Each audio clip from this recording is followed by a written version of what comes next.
शिवसेना नेते श्री मोहन वनखंडे सर यांनी आज मिरज कृष्णा घाट परिसर येथे भेट देऊन संपूर्ण परिस्थितीची केली पाहणी। धरण क्षेत्रात आणि सांगली सातारा जिल्ह्यात होत असणाऱ्या मुसळधार पावसामुळे कोयना धरणातून पाण्याचा विसर्ग होत आहे।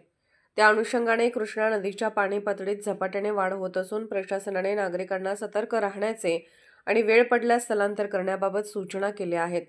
यावेळी तत्परता दाखवून मिरज येथील शिवसेना नेते श्री मोहन वनखंडे सर यांनी आज मिरज कृष्णा घाट परिसर येथे भेट देऊन संपूर्ण परिस्थितीची पाहणी केली। तसेच कृष्णा नदी पातळीत होत असलेली वाढ आणि प्रशासनाची असलेली तयारी याबाबत उपस्थित अधिकाऱ्यांकडून माहिती घेतली आणि नागरिकांशी संवाद साधून त्यांना प्रशासनास सहकार्य करण्याबाबत आवाहन केले व पूर परिस्थिती उद्भवल्यास सोबत खंबीर उभे असल्याबाबत आश्वासन केले। यावेळी मोहन वनखंडे सरांसमवेत सांगली मिरज कुपवाड महानगरपालिकेचे उपायुक्त श्री अनीस मुल्ला, अग्निशमन दलाचे श्री विजय पवार, अग्निशमक आणीबाणी व्यवस्था व पूर नियंत्रण कक्ष विभागाचे अधिकारी श्री महादेव अण्णा कुरणे, श्री अनिकेत जाधव व इतर स्थानिक नागरिक उपस्थित होते।